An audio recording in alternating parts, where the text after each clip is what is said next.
Irmãos, preste atenção. Hoje é Santa Ceia de maio, dia 14, né? 14 de maio. A próxima Santa Ceia, dia 11 de junho. E nós vamos, a partir de hoje, eu até mandei fazer para a igreja de presente, nós vamos orar. Tem jeito de alguém chegar aqui, só para a gente pode escorregar e machucar aqui. Olha bem, nós vamos orar de uma Santa Ceia, da ceia de maio que é hoje, até a Santa Ceia de junho, nós vamos orar forte o poderoso Salmo 91. Diga-se Salmo 91. O Salmo do Senhor dos Exércitos. Deus se manifestando como o Senhor dos Exércitos. Agora, aí eu vou te presentear. E eu quero assim, de uma maneira, eu quero preparar a igreja para essa oração. E eu vou preparar de uma maneira bem calma, tranquila, para você nunca mais esquecer do que você vai ouvir hoje. Você nunca mais vai esquecer do que você vai ouvir. As 3 orações mais poderosas da Bíblia, 2 foi feita por homens e uma foi feita por uma mulher. A oração mais forte, mais poderosa da Bíblia foi feita por Jesus. Lá no Sermão da Montanha, Mateus 6:9, a oração do Pai Nosso. A oração do Pai Nosso não tem tempo para falar aqui, mas nela está contida mistérios tão fortes. Pai Nosso, ou seja, Jesus está dizendo assim, reconheça a paternidade de Deus. Pai Nosso, né? É Jesus ensinando você a ter Deus como Pai, né? Como Pai, né? E Pai Nosso, lembrando que você não é o único filho, Ele tem muitos filhos, por isso que Ele é Pai Nosso. Pai Nosso. Então, olha que coisa impressionante. Não vou entrar em detalhes, porque a oração do Pai Nosso, ela fala de provisão, fala de adoração. Santificado seja o teu nome. Começa a oração não pedindo, mas adorando Ele, né? Fala para te livrar de todo mal. Mostra que tudo é dele, para Ele, todo o poder, toda a honra, toda a glória. Então, a oração mais poderosa da Bíblia é a oração do Pai Nosso ensinada por Jesus. Estou até devendo à igreja essa revelação por completo. Agora, a segunda oração mais forte da Bíblia, mais poderosa, foi feita por Moisés, o Salmo 91. É a segunda oração mais forte da Bíblia. Ela só perde para o Pai Nosso. Mas o mundo inteiro, inclusive de várias religiões, oram o Salmo 91. E quem inspirou a oração do Salmo 91? Deus inspirou Moisés. Agora, a terceira oração mais forte da Bíblia foi feita por uma mulher que estava estéril, sofrendo há 18 anos, Ana, mãe de Samuel. Quando ela no altar, ela fez uma oração que mexe com o mundo inteiro, quando ela diz para o problema dela o tamanho do Deus que ela servia. 1 Samuel 2, 6, 7, 8. O Senhor é aquele que dá a vida e tira a vida. O Senhor é aquele que faz o homem descer à sepultura e levanta o homem da sepultura. O Senhor é aquele que enriquece o homem que o Senhor quer e empobrece o homem que o Senhor quer. O Senhor é aquele que humilha o homem que o Senhor quer e exalta o homem que o Senhor quer. O Senhor é aquele que levanta o pobre do pó, exalta o necessitado e pega o mais simples dos homens e o faz assentar entre os príncipes e poderosos.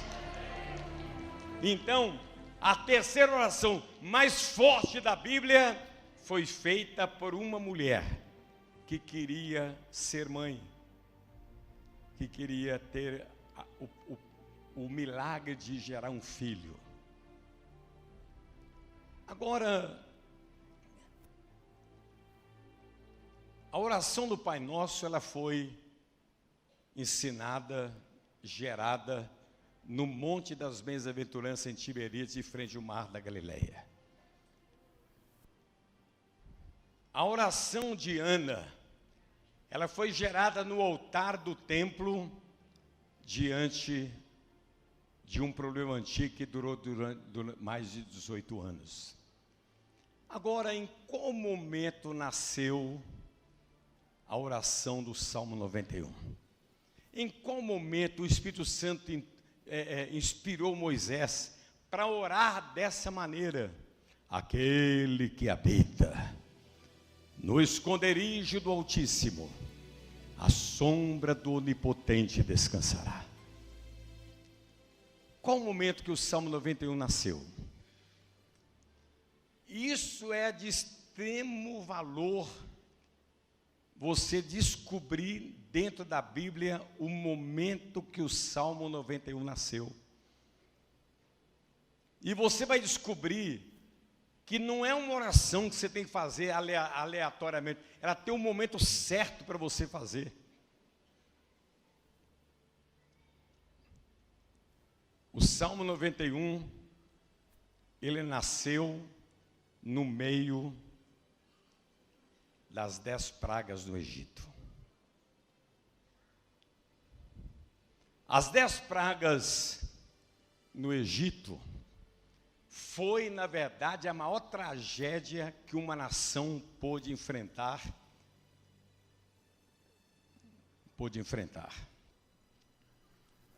Agora, alguns segredos para a igreja.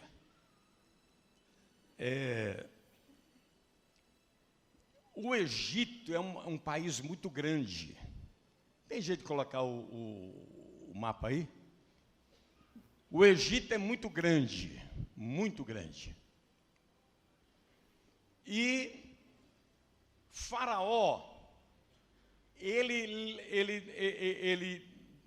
a palavra ele delimitou, né? Ele demarcou, é a palavra.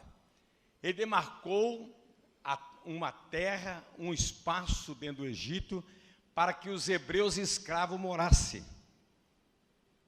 Essa terra é chamada terra de Gósen. Então ele cercou, ele demarcou, assim, os hebreus que são escravos só podem morar aqui. E a terra de Gósen, ela é conhecida hoje também como a cidade dos mortos, porque qualquer hebreu que morresse, ele era obrigado a ser sepultado na sua própria casa. Era chão batido, então eles abriam o chão na sala, ou na cozinha, ou no quarto, e ali eles sepultavam os seus entes queridos. Os hebreus não tinham direito de ter um cemitério longe ou em algum lugar. Então a terra de Gósen é também chamada terra, cidade dos mortos, aonde os hebreus que iam morrendo eram sepultados dentro da sua própria casa, no chão da sua própria casa. Agora, olha que coisa impressionante.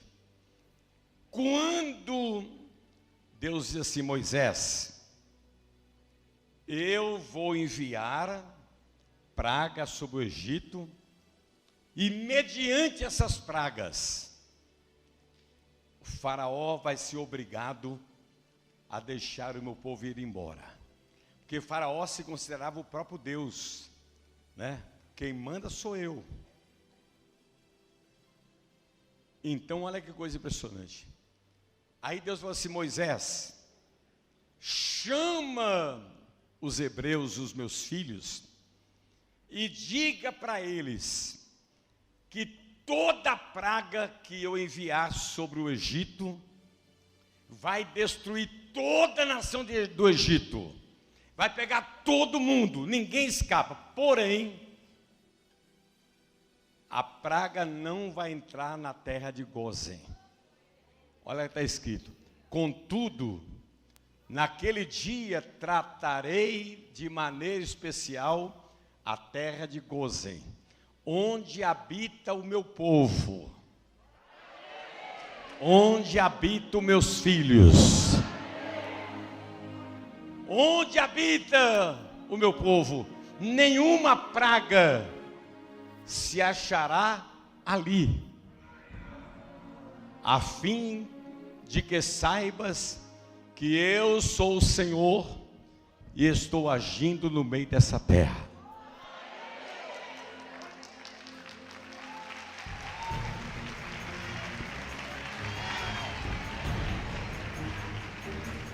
Deus disse assim: Moisés, garanta aos hebreus que eles moram no Egito, na terra de Gósen. Diga para eles que a praga vai espalhar em todo o Egito, menos aonde os meus filhos moram. Menos aonde os meus filhos moram. Menos aonde os meus filhos moram. Abra sua boca e dá um grito de glória. Menos aonde os meus filhos moram.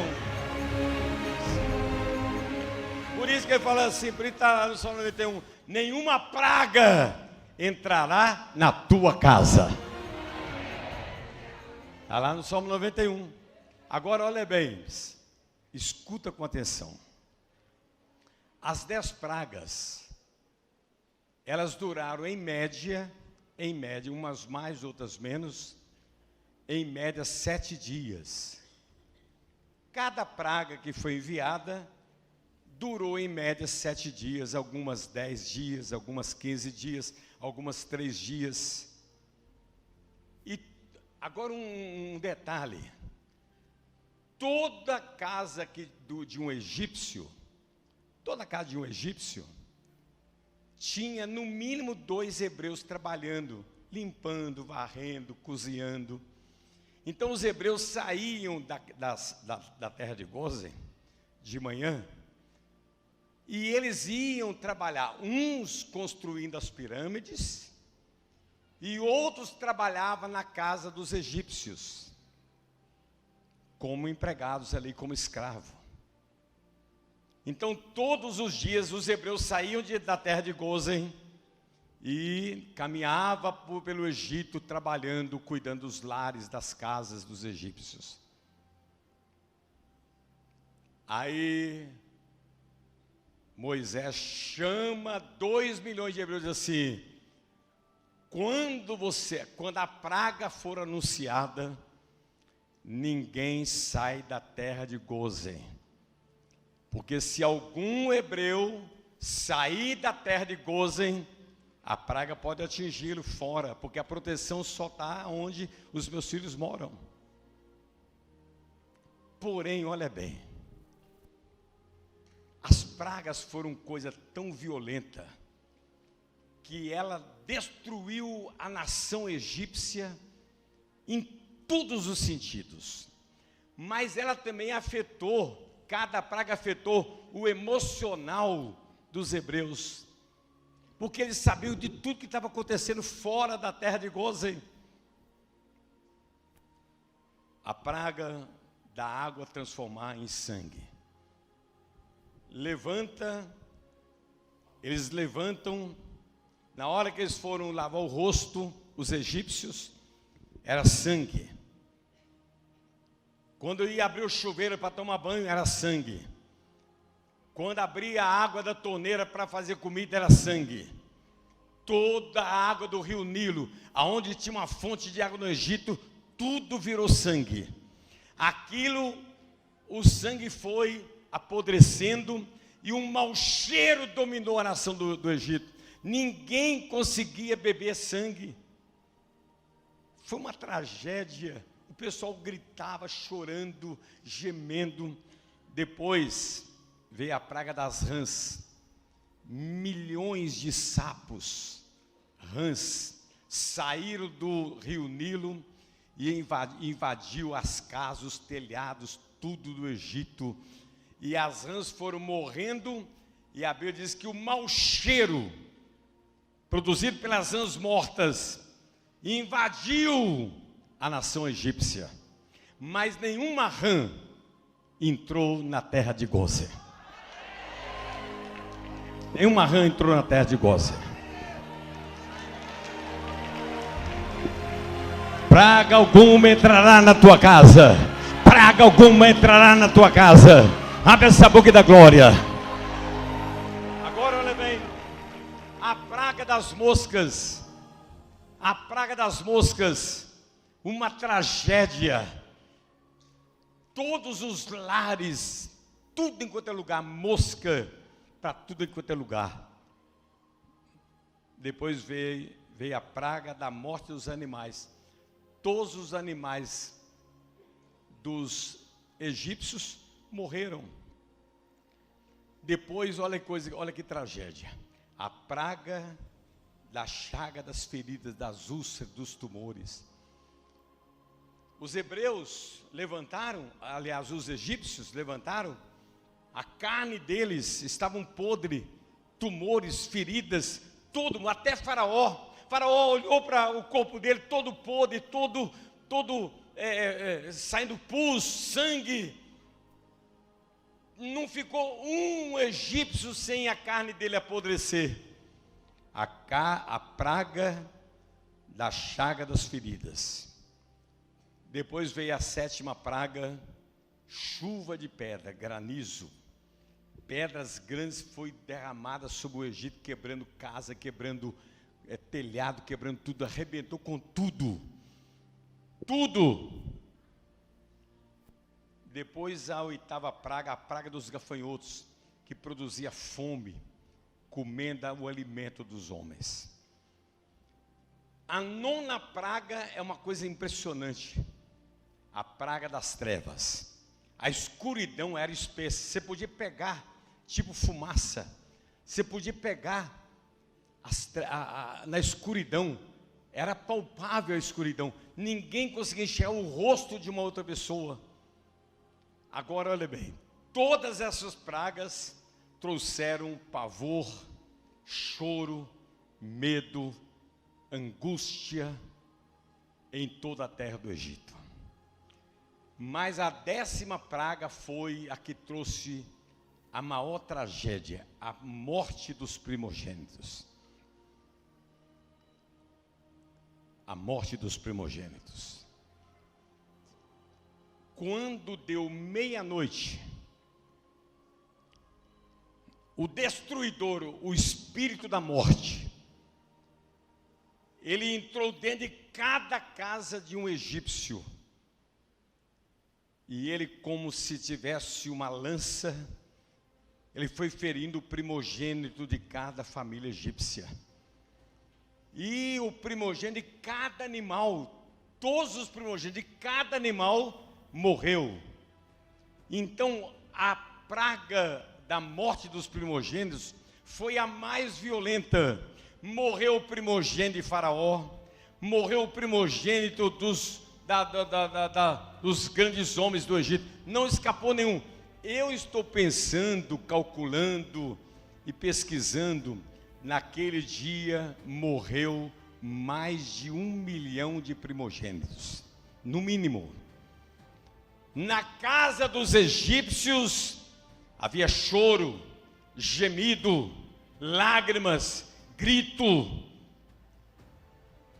porque em toda a casa egípcia havia um primogênito morto, um filho morto. Então aquilo, o eco do gemido, da dor, da morte do primogênito foi espalhando.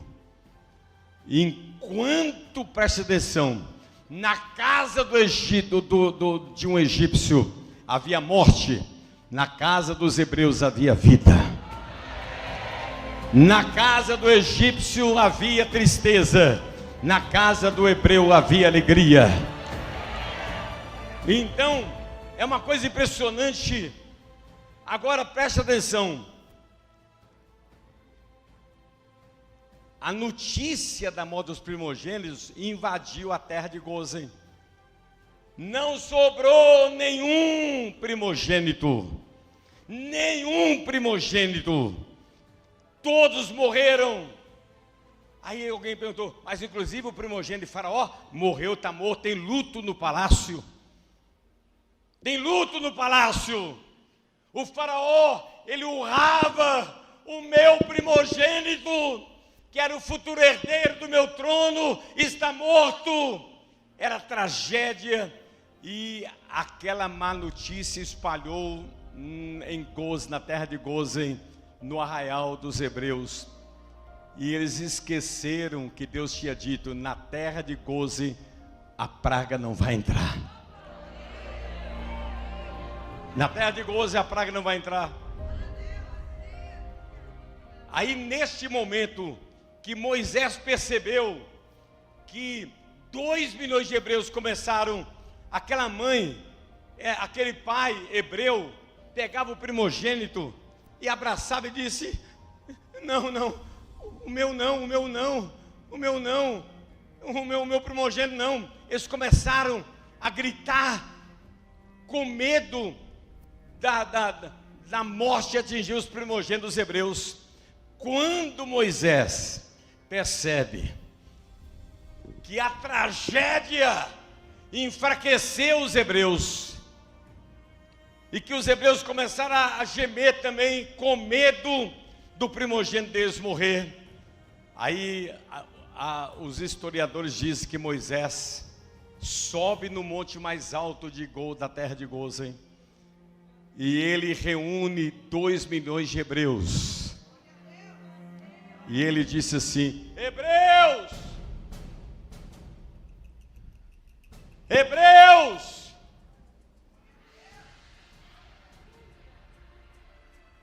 orem comigo.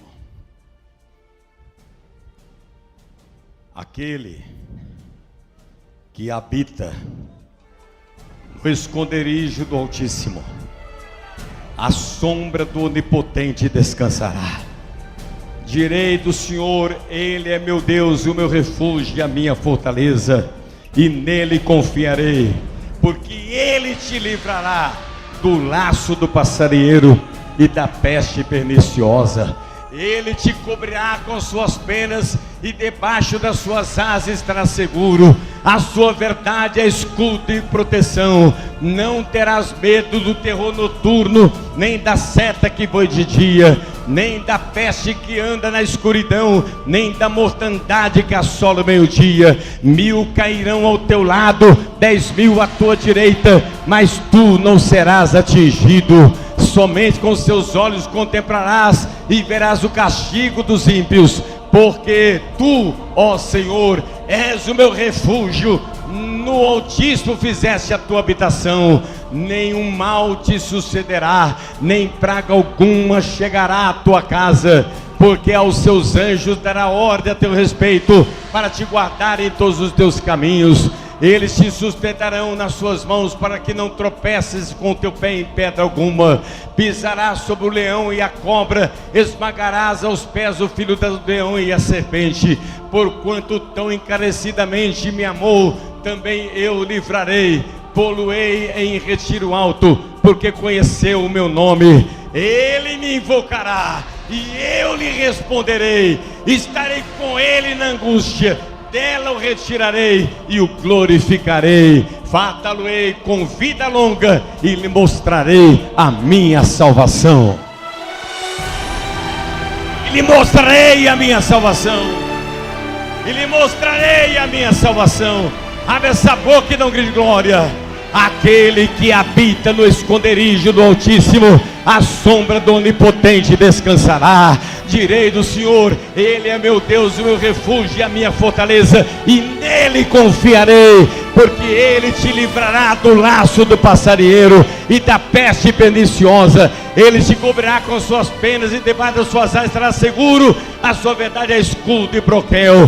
Não terás medo do terror noturno, nem seta que voe de dia, nem da peste que anda na escuridão, nem da mortandade que assola o meio-dia.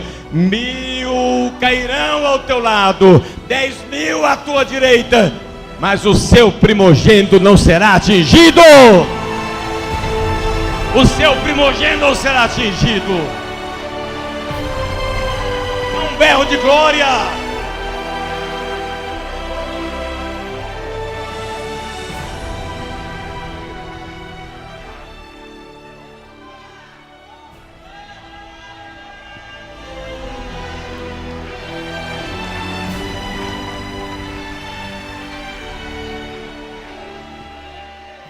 Agora,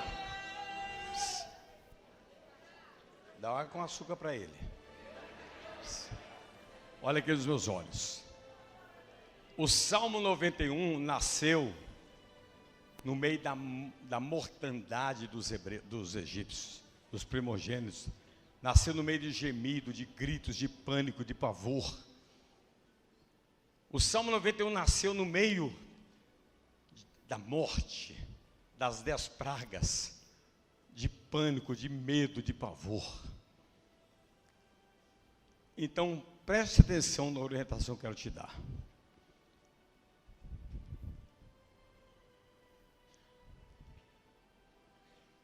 Tem um momento certo da gente.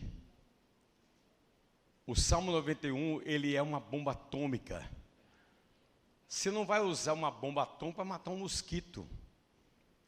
Eu um dia estava num casamento e o pastor, todo mundo feliz naquele casamento, falou assim: vamos ler o Salmo 91. Não é ambiente para isso. No aniversário de uma criança, aí um outro pastor vai dizer: vamos no aniversário da criança ler o Salmo 91. Está todo mundo rindo, brincando, cheio de bombom, de bala. O Salmo 91, ele tem que ser orado em momentos que a vida nos virou de cabeça para baixo. Há mais ou menos uns 30 anos atrás, talvez um pouquinho mais, eu estava na hora do almoço assistindo a Rede Globo. Uma família, o homem dirigia uma Kombi, ele, a mulher dele, 5 filhos atrás. Houve um acidente, a porta da mulher abriu e a mulher foi lançada fora. E a Kombi com o marido que estava dirigindo os 5 filhos foi rodando, virando. Resumo, matou o marido e matou os 5 filhos. A mulher só teve alguns arranhões, que ela foi jogada fora. Estava ali, coberto de jornal, o marido, coberto de jornal, os 5 filhos. E a esposa, a mãe, de pé, e a Rede Globo entrevistando ela. Não seria melhor, a repórter falou com ela, a senhora ter morrido com a sua família?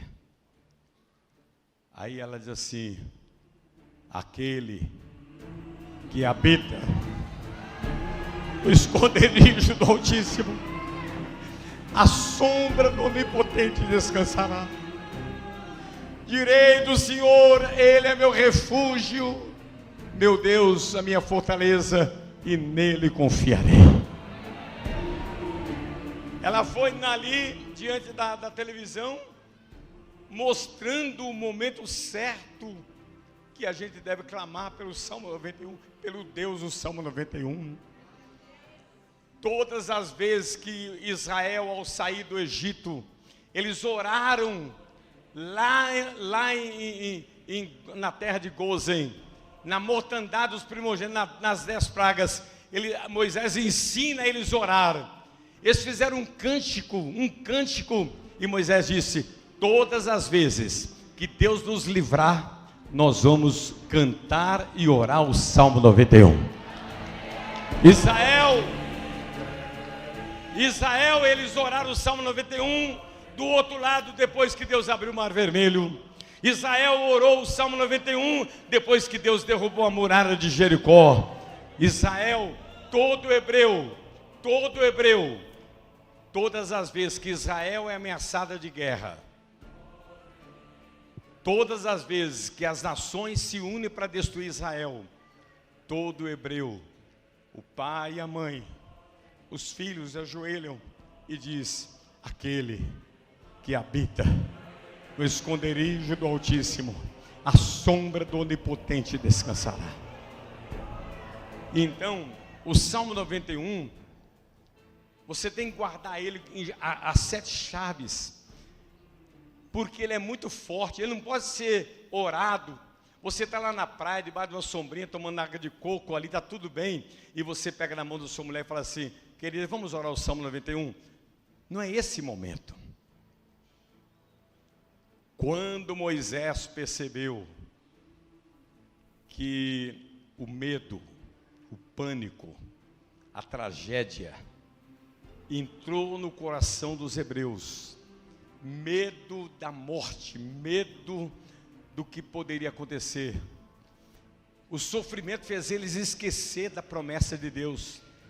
O sofrimento, o medo, o pânico, a mortandade dos primogênitos fizeram os hebreus esquecer que Deus tinha dito: Moisés, diga aos meus filhos que a praga vai atingir todo o Egito, menos a terra de Goze, aonde moram os meus filhos, menos a terra de Goze. Então o sofrimento, ele tem poder de muitas vezes fazer você esquecer da promessa de Deus. Aí Moisés, quando percebeu 2 milhões de hebreus na terra de Goze, onde a praga não entrava, mas eles estavam com medo de entrar, esquecer que Deus tinha prometido. Aí Moisés sobe no monte na terra de Goze e diz assim: Israel, hebreus, orem comigo. Aquele que habita no esconderijo do Altíssimo, a sombra do Onipotente descansará. 1000 cairão ao teu lado, 10.000 à tua direita, mas tu jamais serás atingido. Abre essa boca e dá um grito de glória.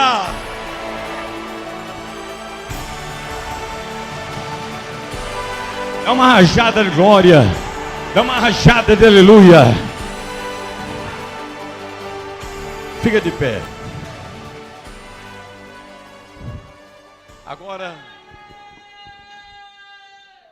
vamos para o Salmo 91, em clima de guerra. 1, 2 e vamos lá. Aquele que habita no esconderijo do Altíssimo, a sombra do Onipotente descansará. Direi do Senhor: Ele é o meu Deus, o meu refúgio, a minha fortaleza, e nele confiarei. Porque Ele te livrará do laço do passarinheiro e da peste perniciosa. Ele te cobrirá com as suas penas, e debaixo das suas asas estará seguro. A sua verdade é escudo e proteção. Não terás medo do terror noturno, nem da seta que voa de dia, nem da peste que anda na escuridão, nem da mortandade que assola o meio-dia. 1000 cairão ao teu lado, 10.000 à tua direita, mas tu não serás atingido. Somente com seus olhos contemplarás e verás o castigo dos ímpios, porque tu, ó Senhor, és o meu refúgio. No Altíssimo fizeste a tua habitação. Nenhum mal te sucederá, nem praga alguma chegará à tua casa, porque aos seus anjos dará ordem a teu respeito, para te guardar em todos os teus caminhos. Eles te sustentarão nas suas mãos, para que não tropeces com teu pé em pedra alguma. Pisarás sobre o leão e a cobra, esmagarás aos pés o filho do leão e a serpente. Porquanto tão encarecidamente me amou, também eu o livrarei. Pô-lo-ei em retiro alto, porque conheceu o meu nome. Ele me invocará, e eu lhe responderei. Estarei com ele na angústia, dela retirarei e o glorificarei. Fartá-lo-ei com vida longa e lhe mostrarei a minha salvação. e lhe mostrarei a minha salvação. E lhe mostrarei a minha salvação. Dá uma rajada de glória. Agora, abre a mão direita e diga assim: eu tenho uma arma de guerra. Eu tenho um segredo para eu usar em momentos que o chão saiu debaixo dos meus pés. Essa arma, vou usá-la contra o inferno. É o Salmo 91. Em nome de Jesus.